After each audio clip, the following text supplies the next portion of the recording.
The biggest threat to Bitcoin, according to Jack Dorsey, is people not using it. People it losing relevance, people not sending it around, losing velocity.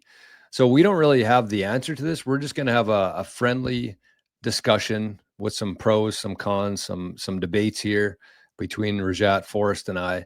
And we're going to figure out if Bitcoin can survive if people are just simply going to use it as a store of value. Does Bitcoin need to be both unit of or what is it, medium of exchange and a store of value, or can it just be a store of value? Where do you guys want to start this?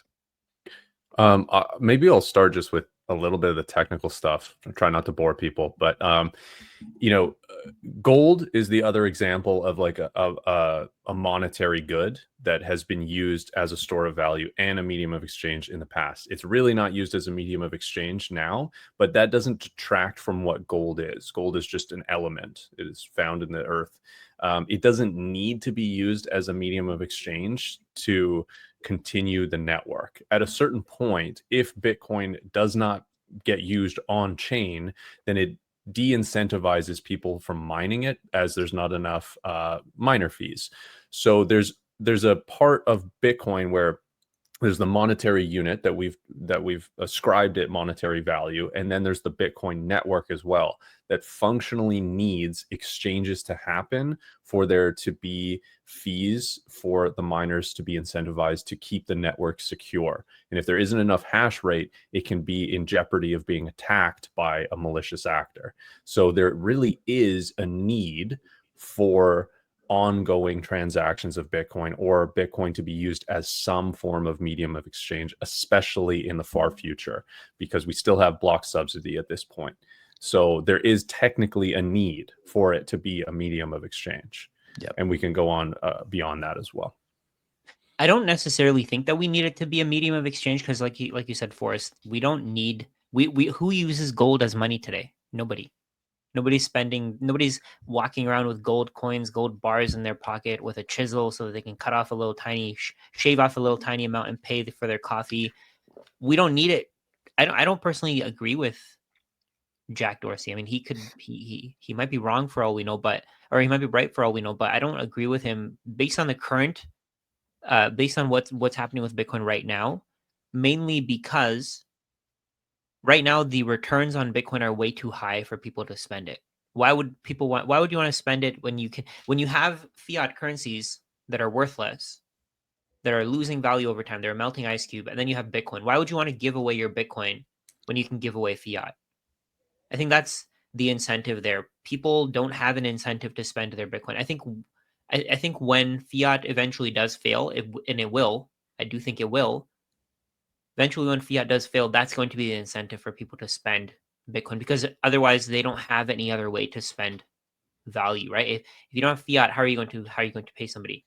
Maybe you can pay them with food, maybe you can pay them with physical goods, but Bitcoin is the way that I see it. Bitcoin basically combines all the benefits of fiat and all the benefits of gold, and then it's that thing that works the best in form in how we expect money to work, right? So Bitcoin is how we expect money to work. It's supposed to be, money is supposed to be finite. You shouldn't be able to steal somebody else's money. You shouldn't be able to stop somebody else from using their money. That's what Bitcoin does. So I think the incentive right now is the incentive right now for people is to just hold on to their Bitcoin because of the returns. Most people haven't had Bitcoin for a very long time either. Let's say, for example, I started buying Bitcoin around 35,000. Right. So I bought it on the way down, and then I didn't buy nearly enough and nearly what I wanted to at the bottom. But I think my cost average right now is probably like 60, 70K. I don't exactly know what the cost average is, because over time I've just been buying more. But then let's say, for example, when Bitcoin goes to 350, 500, a million, maybe I'll have an incentive to pay for things at that time, right? I don't think the majority of people are in profit right now, first of all. And then they will eventually be in profit, but I think they're going to be waiting for, let's say if somebody bought at 100K, maybe they'll be willing to spend their Bitcoin at a million. Then whoever they sell their Bitcoin to at a million, maybe they'll be willing to accept, maybe they'll be willing to spend their Bitcoin at 10 million. right? And over time, that number is just going to keep increasing. But I think what's going to happen is eventually 1 Bitcoin equals 1 Bitcoin. That's the world that we're going to. Right now, 1 Bitcoin equals 83,000, 84,000 US dollars. And that's not the right exchange rate. Why would somebody want to give away finite money for something else that can be printed? So at some point, I think the world is going to go to this value for value method of transacting. Economics is going to be value for value rather than somebody creating something out of nothing and paying somebody else. And I think that's the world that Bitcoin is going to flourish in. I think that's where people are going to actually exchange their Bitcoin for goods and services. That's where they're going to start spending their Bitcoin. Yeah, I think that's a fair assessment, Rosetta, and I agree with you there. I don't think it makes sense for people to be selling their Bitcoin right now, especially if you're not really selling it for anything. But to me, there's a big difference between selling it just to get more fiat versus spending it on things that you would have been buying anyways. And I try to, wherever possible, I try to, if somebody's willing to accept Bitcoin, if there's businesses out there who are accepting Bitcoin, number one, I'm going to choose them over somebody who's not accepting Bitcoin. But I have no issues with, even though I don't have to sell any of my Bitcoin or take from my cold storage or anything like that, I just, instead of sending them fiat, I convert my fiat into Bitcoin and then send them my Bitcoin. So it's different. It's what I was already going to be spending it on. And I like to think about Bitcoin and not what I like to think about. At the top of the white paper, it literally says peer-to-peer electronic cash. And so for me, I'm personally on the side of Jack Dorsey here. I think that Bitcoin does need to be used. The velocity needs to be there. And it's easy for us to sit here in Canada in a functioning society with a functioning financial system and say, yeah, there's really no incentives for us to spend it. But there's a lot of people around the world who don't have that same functioning financial system. And that's not who we 100% need to worry about, but we have to consider them. And the other part of that too is that with those countries around the world, I think that not only transactional, but think about the money marts and charging 20, 30, 40% just to send value across the world. I think that there's a huge demand for that. And just the world that we're moving into here, like the fact that we have a QR code on the screen where somebody can send us value instantly without anybody's permission, I think that that's a huge deal. And I think that that's something that we should be leaning in on because it's peer-to-peer, it's private, it's permissionless, and that might not mean a whole lot to us today, but we want to take the power from the people who created that problem. And by using Bitcoin and storing our wealth in Bitcoin, and instead of Visa and MasterCard getting 2 or 3% of each transaction, we can do it peer-to-peer now. We have the ability to do that. So I think the longer we continue to use fiat as a medium of exchange, the longer it's going to be around, and the worse that's going to be for Bitcoin adoption overall. I think that there's a trajectory for Bitcoin to become a medium of exchange, but there's a lot of things holding it back currently. So Rajat talked about it doesn't really make sense to spend my Bitcoin right now when I think it's going to go so much higher, right? So there's the potential future return and the opportunity cost of spending Bitcoin right now. That's actually holding it back from becoming a medium of exchange. There's also tax implications as well. So us in Canada, it's based on our average purchase price. So that might cause us to have a capital gains event, right? If we're spending. And I think that a lot of this fear of it not being a medium of exchange, of it not being, true to the peer-to-peer digital cash system white paper, a lot of that fear leads to really not low, but fast time preference or whatever the other opposite of low is. A high time preference thinking, which leads to hard forks like BCH and Bitcoin Satoshi Vision and altcoin du jour, right? It leads to this quick thinking of, okay, we need it to be a peer-to-peer cash system, but really it needs to develop in its natural stage. And the technical part that I talked about, where it does technically need to be a medium of exchange in some level to support the network, that doesn't happen until 2136. So we have until then to move in that direction of more transactions happening on base layer, of layer twos being connected to the base layer instead of just a captured BlackRock ETF that we're trading between. There's lots of people thinking about how to balance the facilitating within the Bitcoin network and having faster, cheaper transactions on a layer 2, these kind of things, all of this will get worked out within the next 111 years, in my opinion. And it will be the case where a lot of stuff is happening on chain, large transactions, things that you need ultimate security on, nation to nation trade. All of this will happen on chain, in my opinion, and other stuff will happen on layer 2, which will supplement the layer 1 on some degree, whether it is Lightning that is being open channels and closed channels and things like that. So in my opinion, this develops in time. And I think there's a lot of fear on, if Bitcoin's going to fail, if it doesn't happen on medium of exchange. Technically, that's true, but it doesn't need to become that today. I think it just needs to become that over time.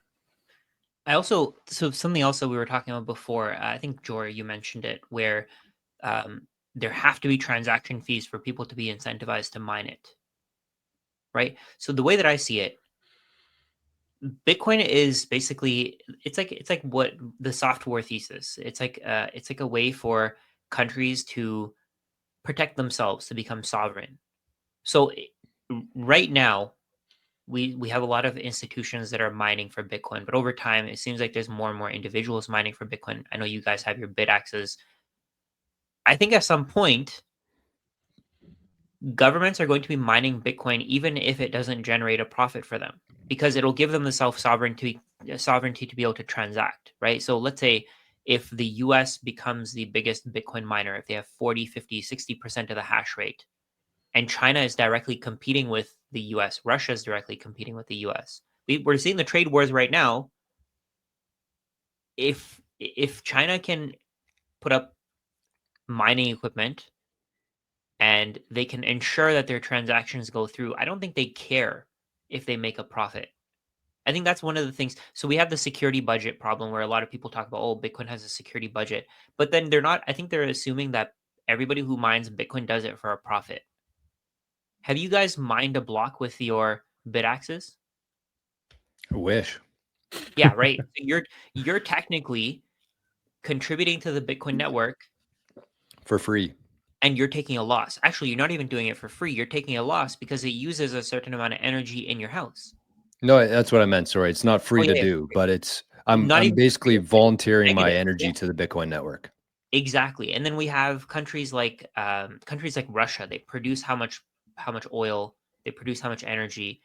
How do you know that they're not going to start selling that to the US network, or sorry, the Bitcoin network, instead of the US or to other countries?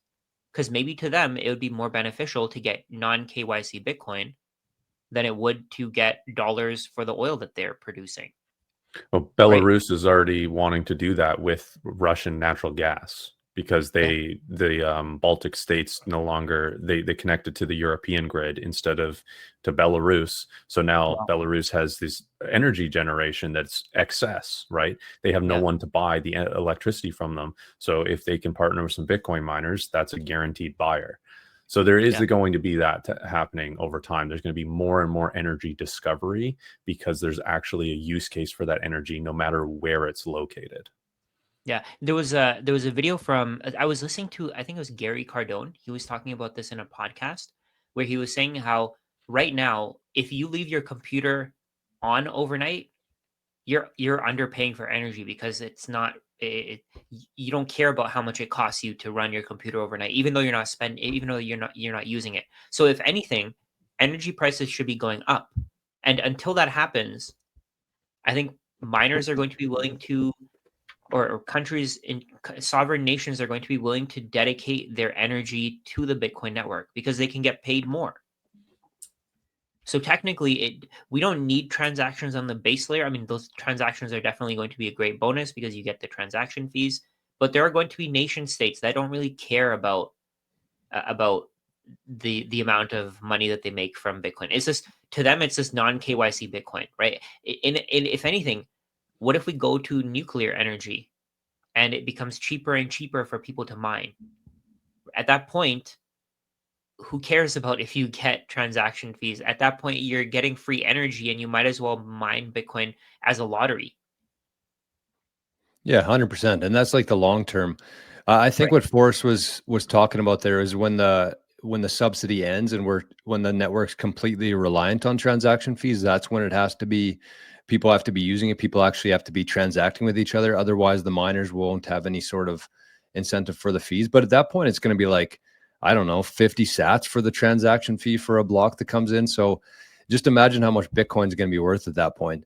But kind of, sorry, go that's ahead. what I'm talking about, right? At that point, they're not going to care because About they're the going to fees? the network. They're going to want to keep the network neutral. Yeah. And kind of my logic on this is I agree with both you guys on this. I think that Bitcoin being a medium of exchange isn't going to happen because some guy said it on a podcast or because I want it to happen. It doesn't matter. When you think about like the first principles of this part of it, it's like, how would it become a medium of exchange? Well, people would have to actually understand that it's a much more efficient way to send value back and forth. Most people aren't there yet. Second part, the businesses who have products and services are going to have to understand Bitcoin to know that they want to actually accept this and hold it themselves. So I think that we're quite a ways away from that. I do think that this is going to turn into a medium exchange organically over time as the price goes up, as more people get interested, as more people understand Bitcoin, more people want Bitcoin. It's impossible to transact back and forth with somebody if they don't have the value of Bitcoin, right? So to me, I agree with you guys. I think that it is something that's going to happen organically, but I do think that it has to happen. I do think that if Bitcoin is strictly a store of value, then we haven't really realized the full potential of what this thing is. And that's just going to be a bad thing for humanity, I think, more than anything else. I mean, if anything, it just drops the amount of gambling that people do on other assets, right? People just buy real estate as a store of value right now. If Bitcoin gives you these massive returns and people simply use it as a store of value, if anything, it'll make the price of housing decrease. I just think that by people using Bitcoin, by people understanding Bitcoin, that will eventually take power and influence away from the centralized entities of the world. Like, because if you're not using Bitcoin, what are you using? You're using fiat, right? Yeah. And that, who controls the fiat? The Federal Reserve, the governments, the large banks, even the smaller banks. Like the longer that people continue to use fiat instead of Bitcoin, the longer that these entities are going to be around.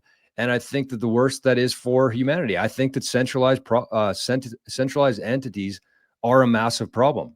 And I think the more we can shift away from that, the more people can transact peer-to-peer privately without relying on their permission or paying them a fee. I think the better off we're going to be. You're 100% right, in my opinion, about that. I just think that it just takes a long time. A lot of people have super bad misconceptions about what Bitcoin is, and they believe very strongly in the fiat system. They might not even understand the word fiat and what it means. They think that their dollars are backed by something. A lot of people still think that they're backed by like even weird, crazy, arbitrary things that where it just continues in a circle. Like, oh, my money in a bank is backed by the insurance. So if the bank collapses, then my insurance pays it out, but the insurance is paying me out in money that isn't backed by anything. It's just like you go down a couple layers and it's just all falls apart when you start thinking about money.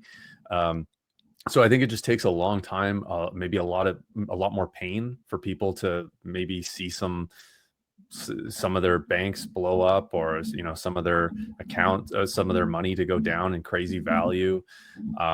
Right now there's still the option to save in a better money and to spend a bad money, and eventually people are not going to want to accept that bad money, and then that's when it really starts to have an opportunity to become a medium of exchange.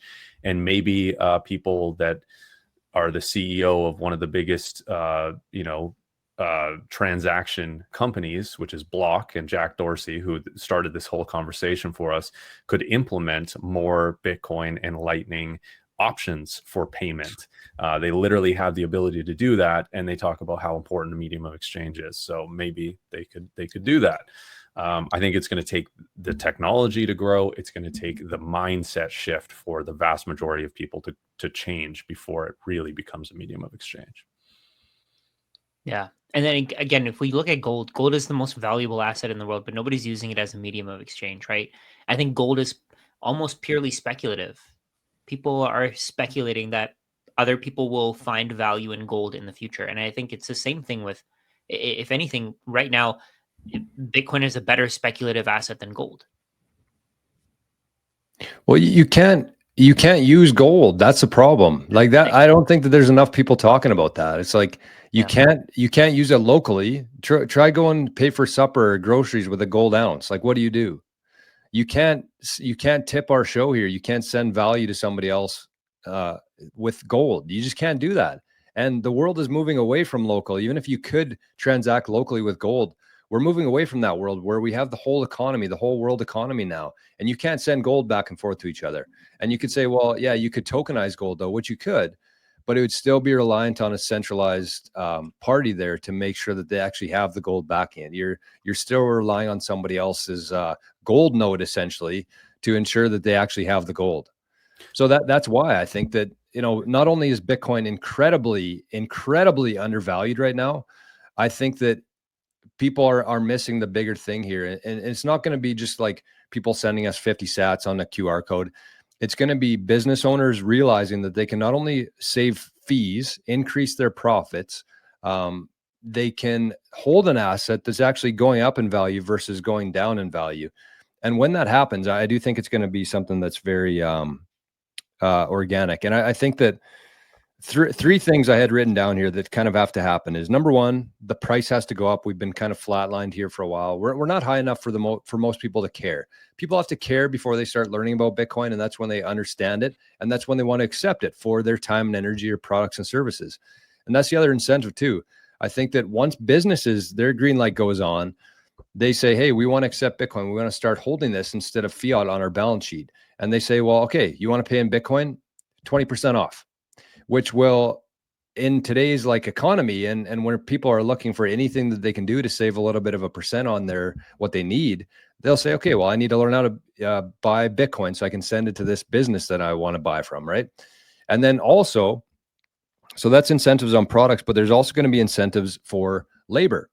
And myself personally, I've had dozens of people reach out to me in the last couple of months wanting to help with my channel and saying, you don't have to pay me a wage. You don't have to pay me $1,000. Just give me 10,000 sats or 20,000 sats. So for me, that would be a significant discount for people who actually understand Bitcoin and realize the value of Bitcoin versus people who don't. So there's a huge mismatch right now within the understanding of Bitcoin, and therefore people not really wanting to accept Bitcoin yet, but that's coming.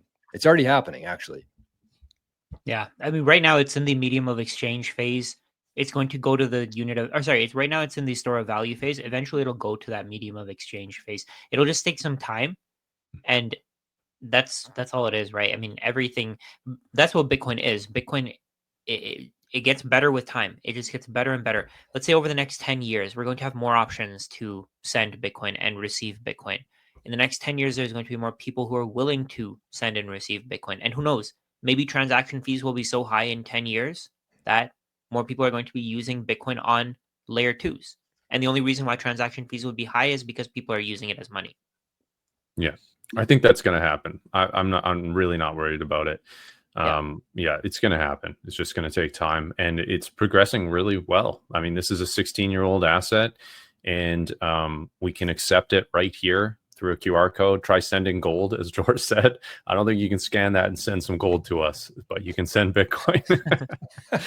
Yeah, and yeah, and it's not a tokenized asset like our dollars started as tokenized gold. That was the first tokenized gold, and it still had to be enforced physically. And when the gold stores were basically seen as fake because there was paper gold being printed, there was more dollars being printed than the amount of gold that these nations held, it all collapsed and they defaulted, right?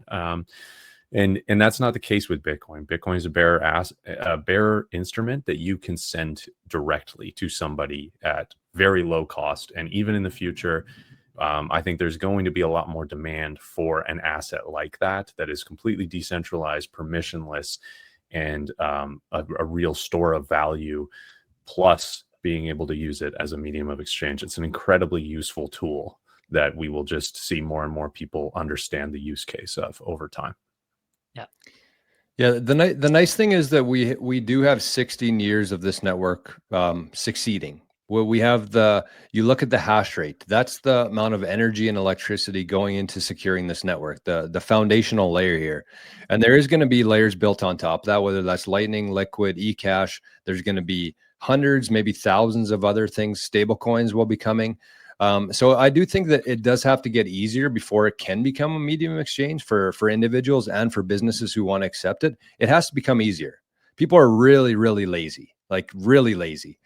And so I think that that's one of the things holding it back, because it's just too complex for people to understand at this point. So kind of where I want to wrap this up is, we've seen the internet, we've seen email. Those are both protocols. I think that both of those two protocols have been captured personally, even though they were decentralized protocols that anybody could build on. I think that both the internet and email has been captured. You might disagree with me there, but look at how much Google is able to censor of the internet because of what kind of walls they built around it. I do think that Bitcoin is going to be different. I think that it could be captured. I don't think it's going to be, though, because and Forrest, you kind of alluded this maybe on the show, maybe before, but I do think that the big difference here between the internet, email, and Bitcoin is open source. And not only open source being more widely available, but there's a lot more intelligence and brain power going into these software programs, open source software programs that are very hard for governments and centralized entities to stop. And that trend is going upwards. It's not going down. And I think that even in the last 5 years, like the awareness around the importance of open source has increased significantly, and it's going to continue to increase. So there will be tools available, in my opinion, through open source everything. I think that's the big difference now between Bitcoin and the other protocols that have been captured is what's being built in the open source world and how difficult it's going to be to stop. I think it was possible that, the protocols of internet, email, these kind of things have been lessons to the cypherpunks who developed Bitcoin, and to the cypherpunks that still exist in here, the technologists that still build things. They realize that it's really important to be open source in a protocol that is going to be everyone's finances. We need that to be accessible by everyone and to not have the control of it. It's because the control of capital, the control of people's finances is exactly why Bitcoin was built, to move away from that. So if that's able to get captured, if open source becomes illegal, I mean, you see, that's what's interesting as well, is like the more crackdowns on the legality of Bitcoin, the more it's obvious how useful it is, and the use case becomes more and more obvious the more governments try to crack down on it. So it's kind of a very difficult thing to stomp out in that way. So I think that open source will continue to succeed, continue to grow, and I think that's again the trajectory we're going.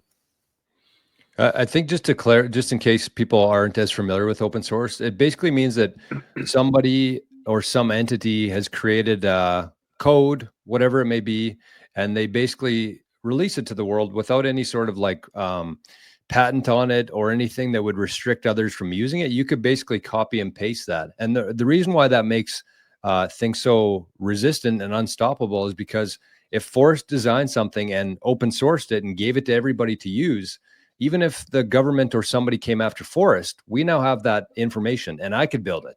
And then if they came after me, then Rajat could build it. And that's kind of that's what makes Bitcoin what it is that you cut one head off and 8 grow.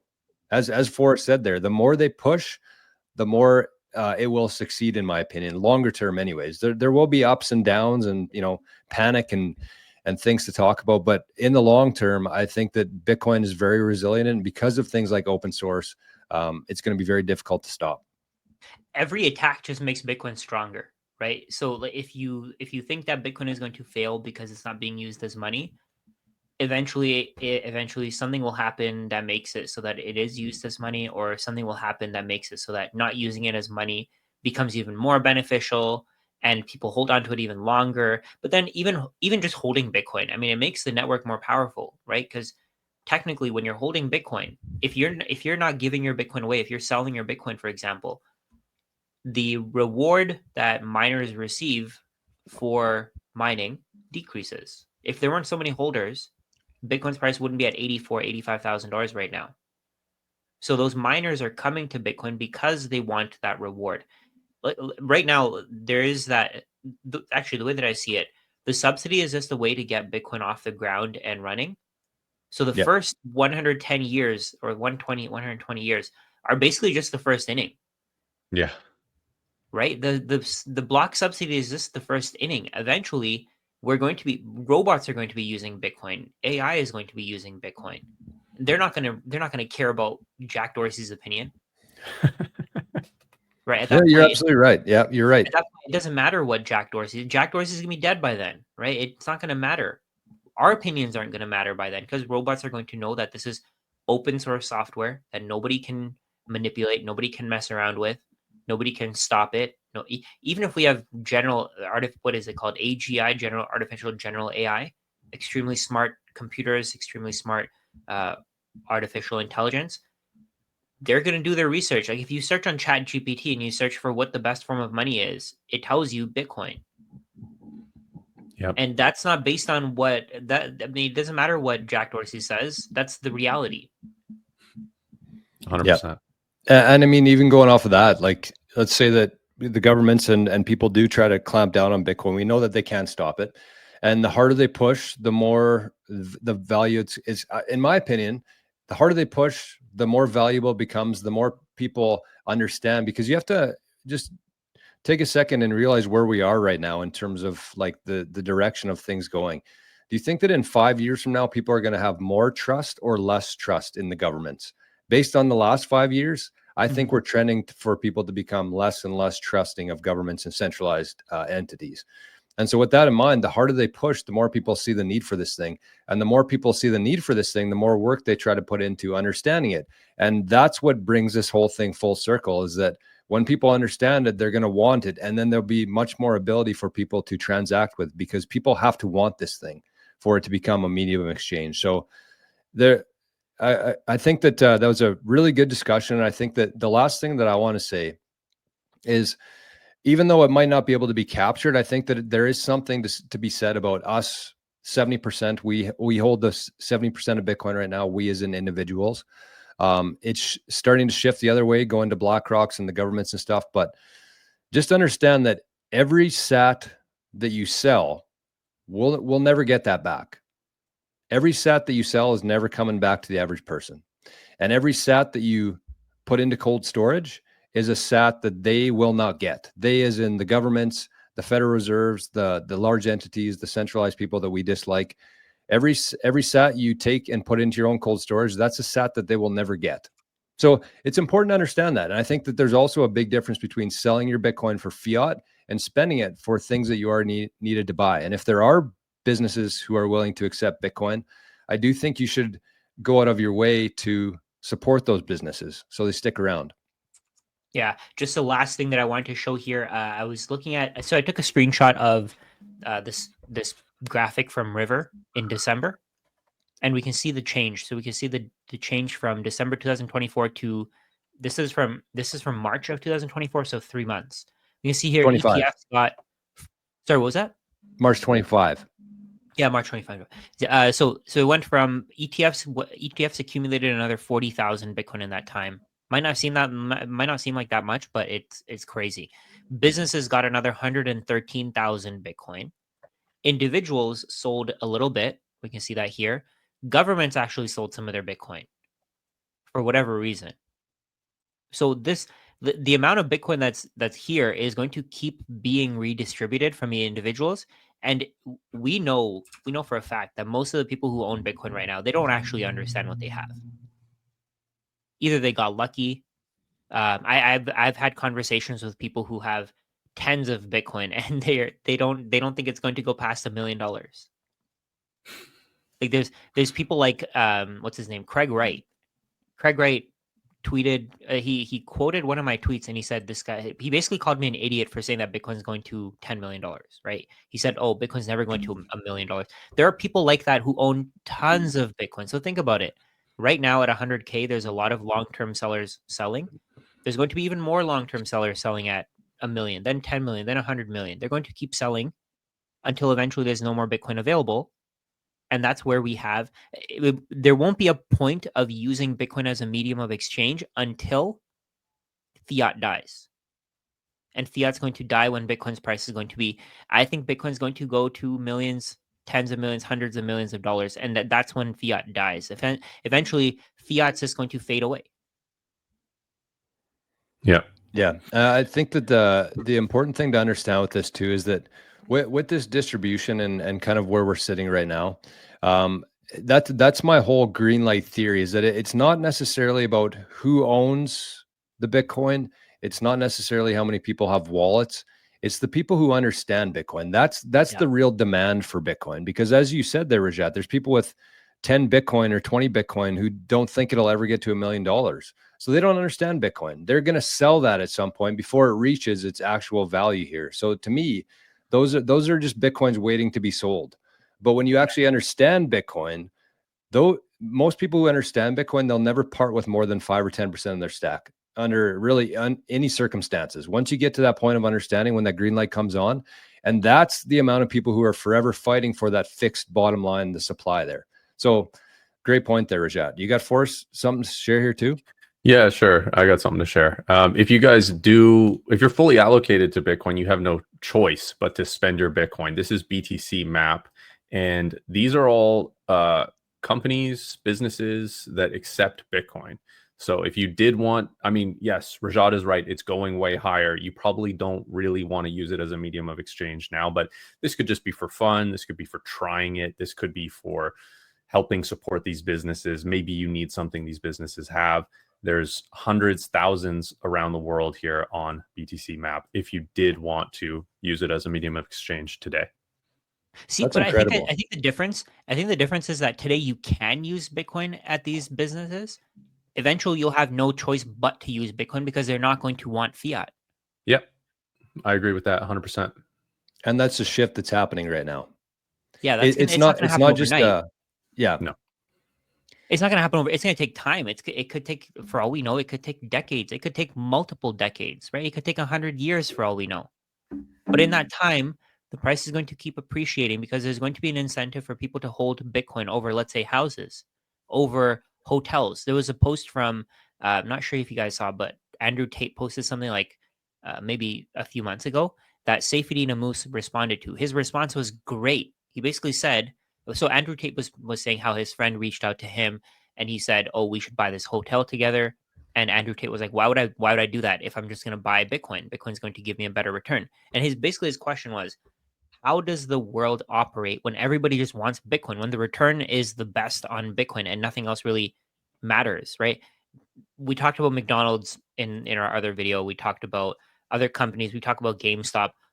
The reason why all these companies want Bitcoin and they're not reinvesting, or McDonald's doesn't want Bitcoin, but MicroStrategy wants Bitcoin, for example. But the reason why they want it instead of, let's say, real estate is because the returns are so high. Eventually, you're not going to see those returns. Eventually, one Bitcoin is going to be one Bitcoin.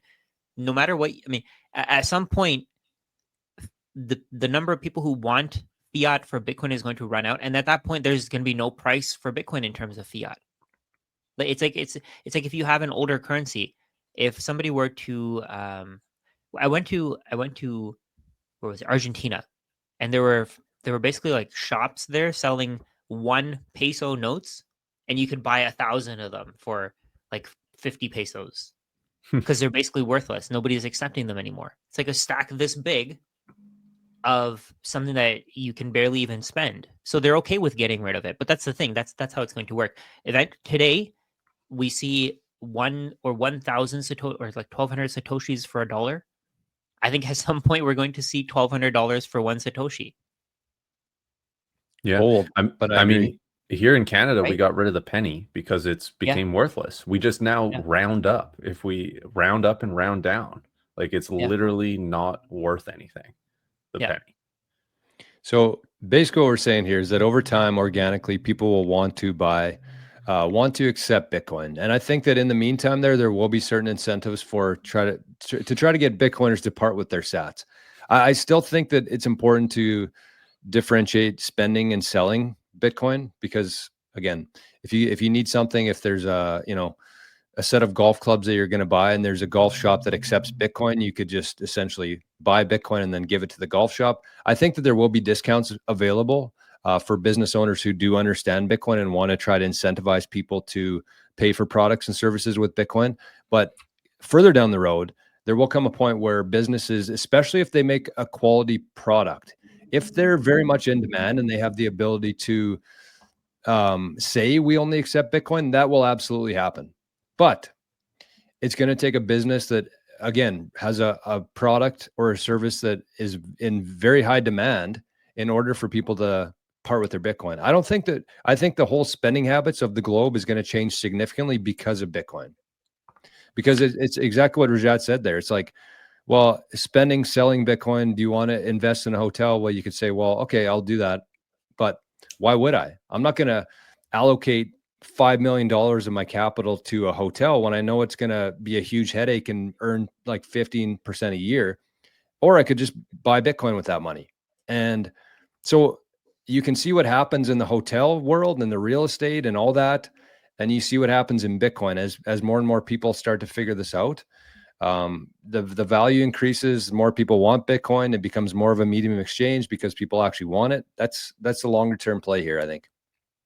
So I brought this up because I wanted to show you guys that Safety Namus is one of the people who understands Bitcoin very well, right? He has his own community, he has his own membership. You can see here, this is the incentive that he's providing. You can either pay $100 worth of Bitcoin, or you can pay $15 a month or $100 a year for forever. Oh wow, Right? that's a difference. huge difference. To him, that's a massive difference. Like if you want to stay with the community for 2 years, it's going to cost you more than double, because you also get a 10% discount with Bitcoin. So eventually people are going to be buying Bitcoin to pay for things. We see this with Safety Namus, but keep in mind that the only reason why he can do this is because he knows that if he holds on to this Bitcoin for 2 years compared to the fiat price, he's going to make more. 5 years, he's going to make way more. 10 years, he's going to be making even more, right? So to him, even though he could easily exchange this $100 for Bitcoin, he'd rather have the Bitcoin because number one, it's non-KYC. Number two, nobody can stop the transaction from happening. No headache. Number three, there's no fees for him to accept the Bitcoin. With this, think about it. If you get $100 a year, Visa is going to charge you 3%. So you technically get $97. Then you have to pay a bunch of different things to actually receive that payment. So maybe it'll drop to $95. This is going to happen everywhere. It's not just Safety Namus that's going to do this. It's going to be everyone. Everybody's going to be doing something like this. It's going to be me. I mean, I just, for my coaching business, my Bitcoin coaching business, I accept Bitcoin at a discount, and I just got charged like 3% from somebody that sent money through PayPal. I'm thinking about just only accepting Bitcoin. Like literally, I'm thinking about that. So yeah, maybe I will just do that. Same for me. And that's kind of what led me to the whole, because I do the same kind of thing. Actually, all three of us do the same kind of thing. And we are Bitcoiners. We want to accept Bitcoin. We want Bitcoin to be moving around. And I think for me, like I set up an option for people to pay value for value, because even though it'll be less in terms of purchasing power today, I plan on keeping those sats. So if I can get those, as mentioned, non-KYC, more privately, I'm not paying a fee to Visa, or I'm not paying a fee to PayPal or to Patreon or whoever would be taking a cut of that payment. I get it all. And so there is, even if I earn less in today's purchasing power in fiat terms, I know that this Bitcoin is going to be worth significantly more in the future. So I am willing to take a bit of a cut for that to be more accessible and enticing to people, I guess you'd say. Yeah. Just make the friction more. It's not even that I'm offering a discount for Bitcoin. It's that I'm charging a premium if you want to pay me in fiat. That's how I see it, because there's other fees that get taken off, and then it's like it ends up evening out anyway. So yeah. Well, this went, we thought this was going to be a short one, and I think it's probably double our normal one here. So any final thoughts here? This is already a long one, so say whatever you need to now, boys. I'm good. I'm good too. Yeah, You got we it covered all? it all. I think we got everything out. Okay, well, let's Rajat mentioned that we have a actually we'll get to the value for value thing first here. So beside Forest Head there, we have a QR code. So we want to encourage people, if you got a decent holdings in Bitcoin and you want to see this channel succeed, continue to be ad free, and help us reach more and more people around the world, that's a very easy way to do it. Permissionless, no fees. You can send some sats to the QR code there. And big thanks to everybody who has been sending in some sats to the channel. We very much appreciate it. Second thing is we have our live stream every Friday at 2 p.m. Eastern time. So keep an eye out for that. Those have been a lot of fun lately. We love doing those. There's a lot of good questions, a lot of good chats in there. And the last thing I would say is Rajat mentioned a video that we did recently on McDonald's. So we're going to put that for the next one. If you want to keep the Maple Bitcoin on your playlist right now, it should be somewhere around our heads right now. So it's a good one because a lot of businesses are going to be thinking about adding Bitcoin, and we kind of talked about the benefits and maybe the drawbacks of that. So that's it for today. Thank you for watching. Hope you enjoyed this, and we'll catch you on the next one.